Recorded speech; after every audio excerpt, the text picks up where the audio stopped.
Esse é o MoveOnCast, porque o futuro, ele é escrito, realizado por quem sabe decidir.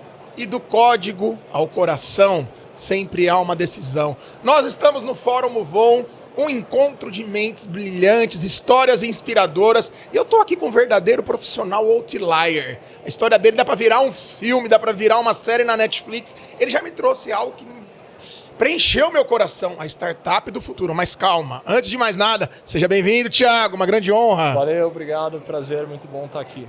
Energia maravilhosa, um desbravador, posso dizer assim, né? É isso aí. Thiago, para quem está nos acompanhando, o que é importante saber sobre você?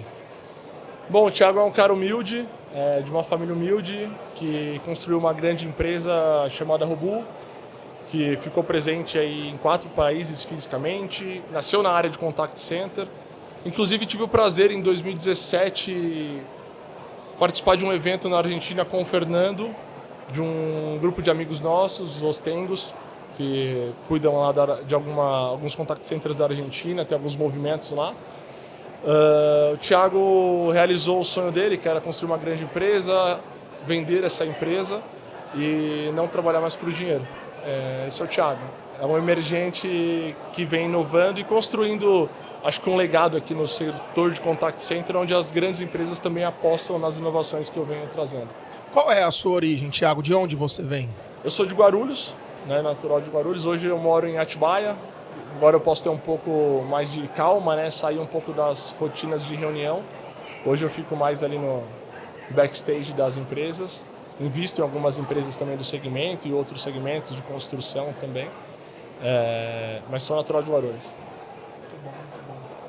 Nós estamos num fórum que traz essa visão da cobrança na era da IA. Tantas coisas legais para nós organizarmos aqui, mas você me mostrou uma virtude que eu compactuo, a liberdade.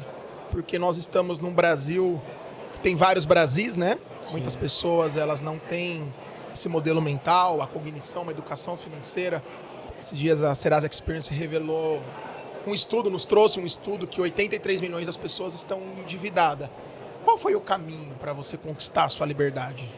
Até tocando num ponto interessante, da educação financeira. Eu, como um bom emergente de escola pública, com um pai porteiro, uma mãe operadora de telemarketing, nasci num ecossistema de dívidas, onde eventualmente eu cortava água ou cortava luz.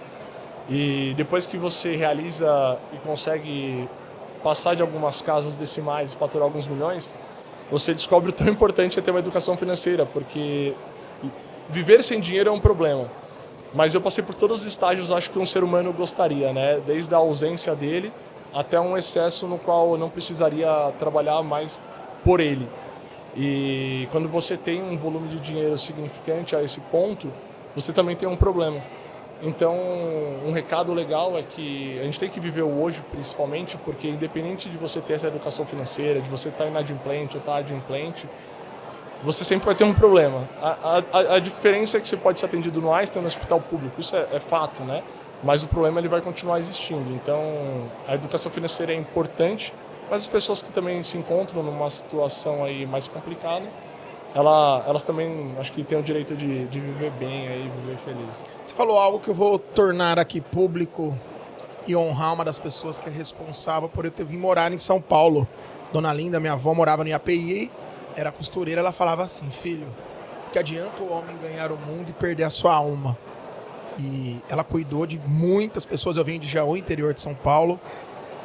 Como que é, Thiago, você conquistar muito e não se perder de si? Não deixar que a arrogância vença a humildade, que é uma das maiores virtudes do ser humano? Eu acho que todo empreendedor ele tem uma obrigação, um dever social, que infelizmente não existe um curso, uma academia para se formar empreendedor. Eu basicamente me formei empreendedor pela necessidade. A maioria das pessoas hoje tem grandes empresas, eu converso com grandes empresários também, nasceram pela necessidade. Por acaso a gente se torna empreendedor, por acaso a gente tem sucesso, e a gente tem que abrir possibilidades para esse caso acontecer, Então, enfim, acho que o segredo disso, para manter esse pé no chão, é você tratar todo mundo com igualdade, Eu vejo uma grande dificuldade. É interessante, às vezes eu encontro pessoas que eu tive um contato há 10 anos atrás e a pessoa acompanha o meu sucesso, embora o sucesso é relativo, essa pessoa pode considerar que eu tive sucesso, ainda mais pelas redes sociais, né? Às vezes eu não tenho, mas para ela eu tenho. E quando ela acompanha esse vulgo sucesso, ela vem falar com você e você recebe ela bem, ela fala, cara, ou às vezes a pessoa manda uma mensagem no LinkedIn, em alguma rede, e você responde ela, e ela fala assim, cara, eu achei que você nem ia falar comigo. Não acontece muito, mas já aconteceu. E eu falei, mas cara, mas por que eu não falaria com você? Ah, não, porque agora, né, agora você está numa outra situação, a pessoa fica até sem graça.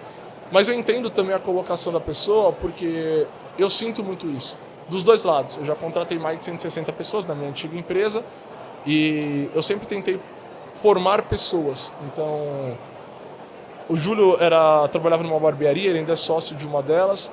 Da barbearia dele, acho que eu já trouxe umas 3, 4 pessoas para o segmento de tecnologia. Aqui, eventualmente, eu encontro pessoas que vieram também de outras origens. Então, eu tento introduzir essas pessoas no ecossistema e acho que isso vai fazendo a gente manter o pé no chão. Eu não sei como o dinheiro não tomou conta de mim, mas eu usufruo ele mais do que eu devo também. Então, você vê um cara humilde, mas ele anda com um carro importado, ele é humilde, mas ele tem uma casa num condomínio bom. Eu acho que o dinheiro em si não está correlacionado com a humildade, sabe?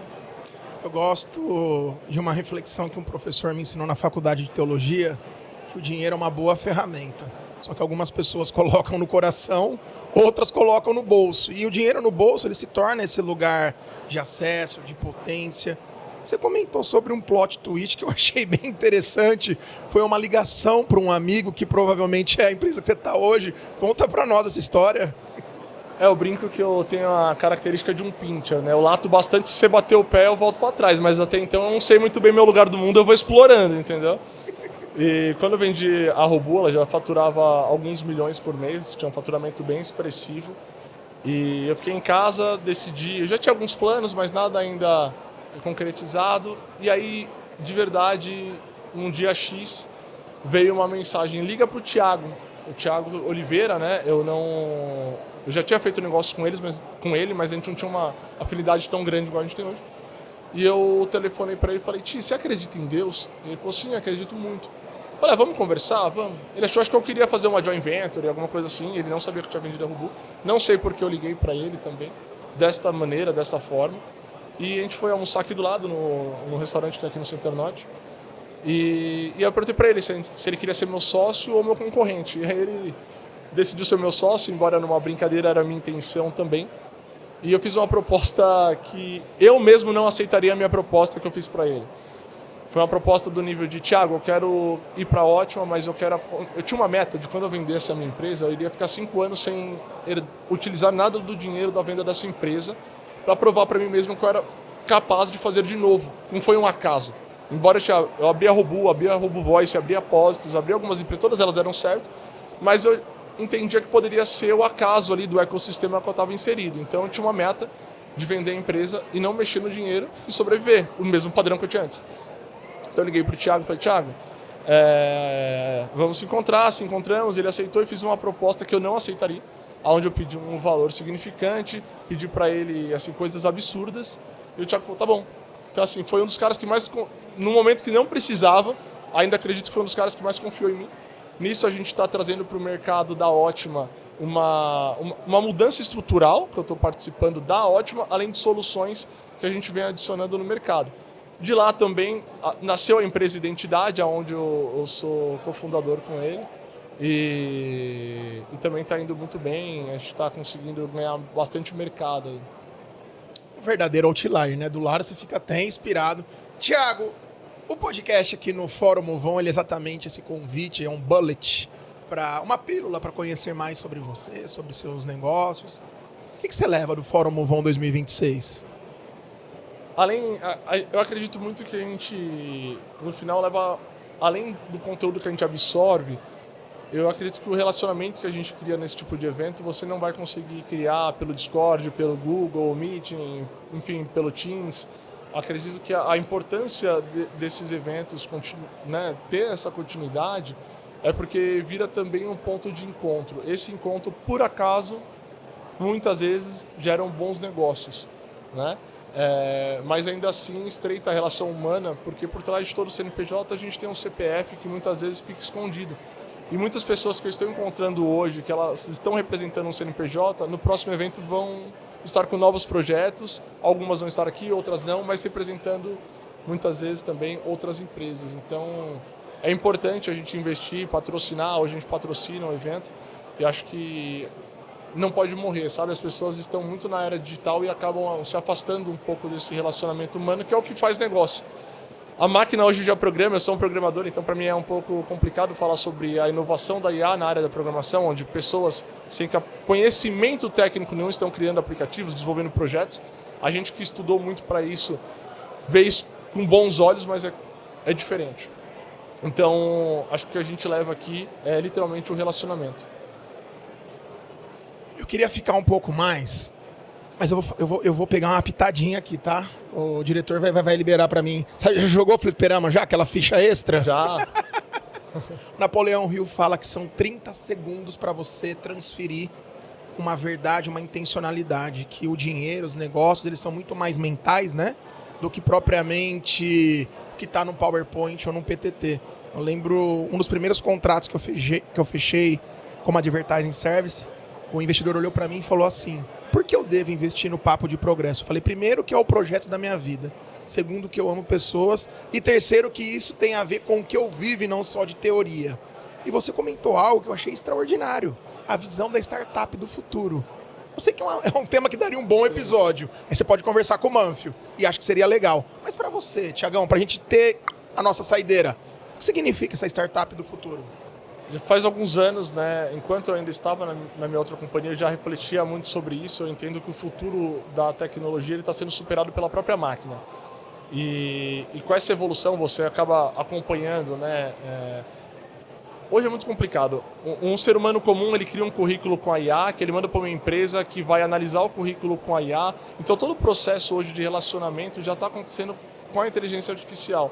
As pessoas estão utilizando a inteligência artificial para se diagnosticar, estão utilizando a inteligência artificial para construir programas, vídeos. A gente consome conteúdo gerado pela inteligência artificial que a gente nem sabe o que está consumindo mais.